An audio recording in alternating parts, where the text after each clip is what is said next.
Good morning, everyone, or afternoon, or evening, whichever it is when you find this video. Today is Friday. It is our normal day to go live, and Joelle is still not able to be there. So rather than me trying to hold a conversation by myself on live, I thought we would have it here. I will pre record and I will share it streaming today. And then I would love your input and your thoughts because this is a topic that I think has so many answers and so many different perspectives that could be shared. And I personally would love to have an actual conversation about it. Um, the question that I got yesterday from one of our followers, she's amazing, but she just said that she was thinking about past psychics or what have you, excuse me, that have predicted the future, right? Predicted the end of the world. And she was asking, what does that mean? Is that just some kind of a shift? Is that they were wrong and misled? Is it, what is it? Like, why do you think that happens? And I don't think there's a definitive answer to that. I think there's a lot of answers for that. I think it could be a lot of different things. Um, First, predicting future is really a fluid thing. We have a lot of timelines as we're beginning to understand. We have a lot of um, different dimensions that we could even be popping in and out of. And I have always felt strongly that I don't like to predict anything about the future because we can only predict it looking at the energy that stands now. From the timeline, from the perspectives that have already been laid out, we really don't know what steps could happen in the future. Now, some have been good at it, and there have been some prediction that have hit, um, and so I think it can happen. But I think that with as much as we've learned this last year about time and Father Time says it's very fluid, there's many timelines, there's many things that could change what's happening next for you and for the world. And I also feel that there could be other dimensions where that world maybe did end, right? Like we don't really have those answers. We can imagine with the information that we do get that that's a possibility. But we also are told a lot. I know I have in my channeling and the channeling I've watched with Rachel and other people that Earth is important. So our planet in a universe is important to the universe in itself. So in the galaxy that we happen to be in, right? There are many, way more than we have any idea. But if one planet is destroyed, that is going to affect all other planets and races within that galaxy. So, I really think there's also some protection there where that doesn't truly happen. Um, and you can look at the whole spiritual concept that new Earth, right? Earth is splitting, some people will say, and becoming two. And one's going to be, over here in 3D, and the other's going to be over here in 5D. And I personally don't see it that way. I don't know what the true answer to that is either. Nobody does. I feel like we're all still together. I just think that we're living in different concepts of the D's. I also hesitate with future because I know we're creative beings. We do create our lives and we have a part to play in creating the world, right? We have a part to play. What we put attention to, what we send energy into is how non-creator beings that are here, how they create the realities that happen. So it's really complicated. And I think it's really hard to know, was that person just tapping into a different dimension? Was it even Earth? There are other planets like ours that we're just learning about. What's happening for that person to be wrong? Were they just corrupted? Now, there's such a thing. We are doing our best to discern highlight beings from not a highlight being. And I think there are times that there can be interference, whether that be from outside our matrix or from inside. We know that there is energetic interference here, from different sources. So if we can't get fully clear of that, we could be very wrong, right? But we're humans. We're humans tuning into the soul aspect and these extra senses that we all have. Each and every one of you have every one of these senses, but they have been shut down. And I think from my experience, they're actively challenged. They're actively challenged because, well, for many reasons. They're actively challenged by our matrix, by our system, right? Um, and for many reasons, some because there's a lesson we need to learn, but it's future is just one of those things where if I tell you, okay, in 6 months, and I just saw videos the other day of this woman who really believes this, and it has helped her cure a lot of things in her own life, which is that what we believe is gonna happen is how we create what happens. So if you just look at your own life and a doctor says, "Hey, you have 4 months to live, and, this cancer is really awful," and you feel to the core of your being that that is accurate, you can't fight that. Now, if you come at it like, "Well, wait a minute. I don't think I have to buy that. I don't think I have to buy into that." You can create a different reality. You can work at different angles, you can get different information, and you can, change things for yourself. Now, that's kind of drastic, and it's a little bit about future, but I just really believe that there are so many possibilities in the future. There are so many different beings and different energies. I mean, you think about the number of humans on the planet. If most of them believe, oh, this is going to happen, then that harvested energy can make that happen.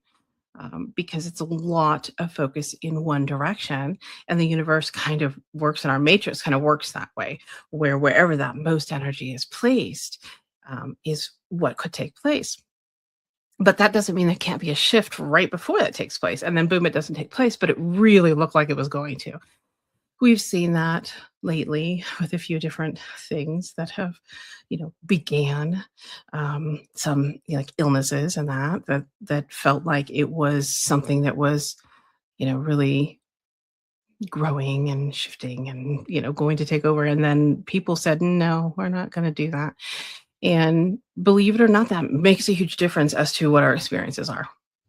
So when you're trying to predict future, anybody who gets anywhere near future, I'm impressed. Because when you go to predict future, you can only predict it from what's actually happened and happening and what may be likely. And when you look into that, depending on the practitioner, you can see so many different kind of avenues or paths for that person. And based on what you're getting of their energy now, you think they're going down this one, but something could come in and give them an aha moment, and then all of a sudden they're now over here on this one. So how do you choose what their future really is?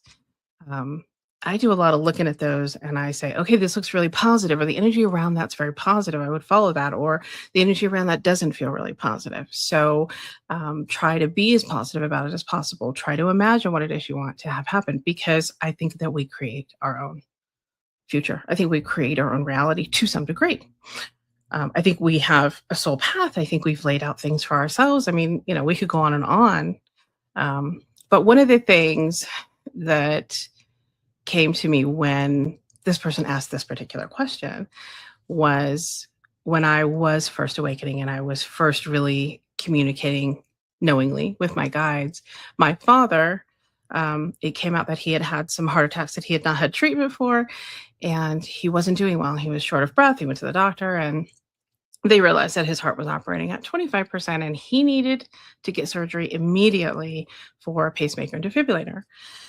And before that had come about, I received this message from my guide said he was passing away. And I was like, "Oh, you guys wouldn't tell me that." And they're like, "He's passing away." And now, could I have had some kind of interference?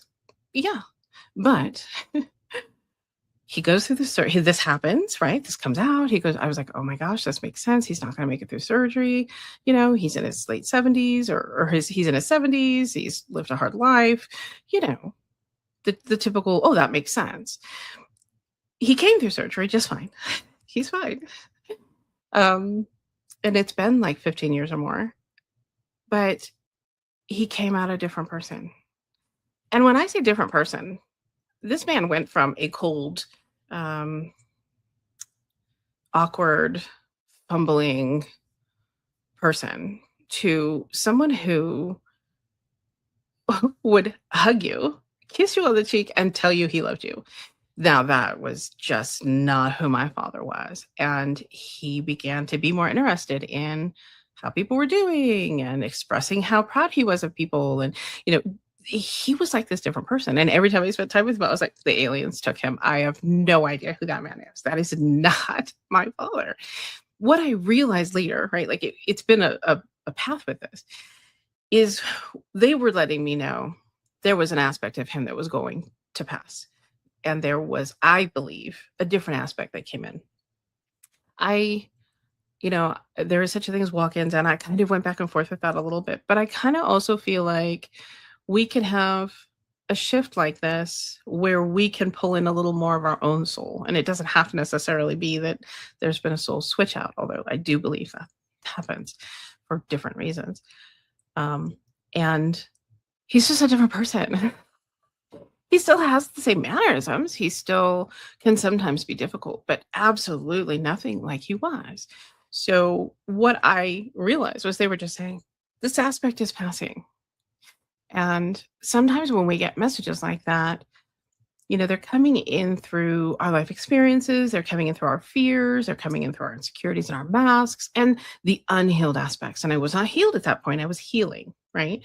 Um, I'm not healed. Okay. I'm still healing, but I was not even hardly started on that. So for me, I think it was just one of my biggest fears came in. And that's how I read that message. And it wasn't necessarily what they meant, but it's a good example, right?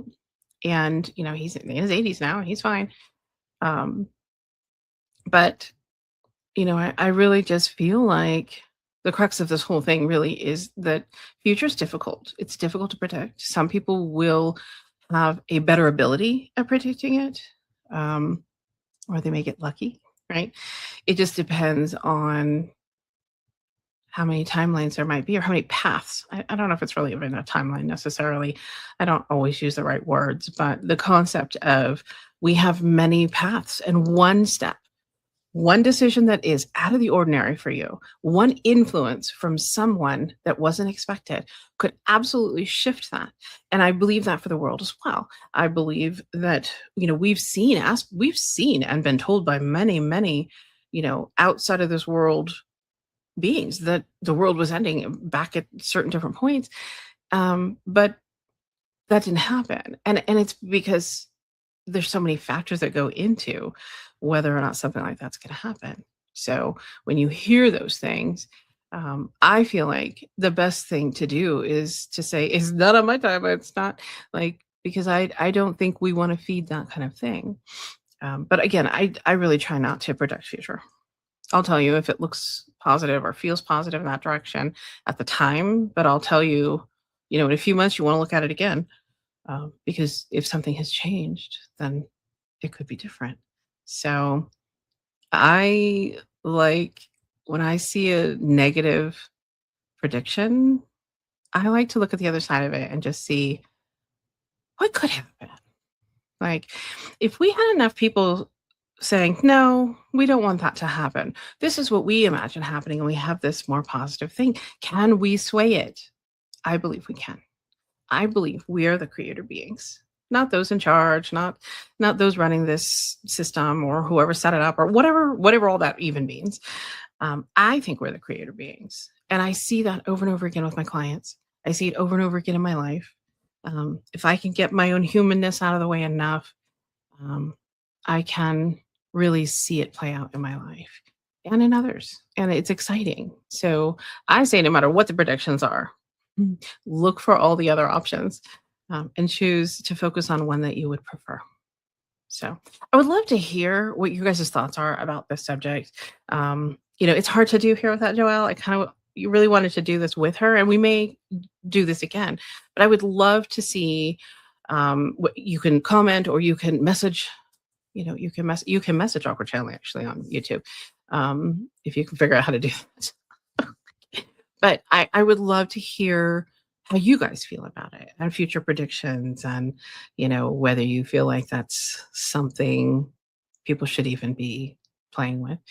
Um, so anyway, I would love to hear from you. And I hope you find some value in this, if nothing else, to just spark your thoughts about it and hopefully some questions so we can get Joelle back and, talk more about it.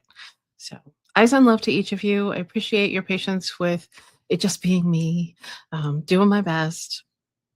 And again, I love to hear from you guys. If you have suggestions, please let us know. I'm over on Telegram. I think it's Shauna Woods One, and um, you can message on any of the social media. We're there on all of them. So would be happy for ideas or thoughts or what have you. And we don't have to call you out. So I won't do that, but I would love to hear from you. So have a great day. Have a great weekend. And send love to each of you. Goodbye for now.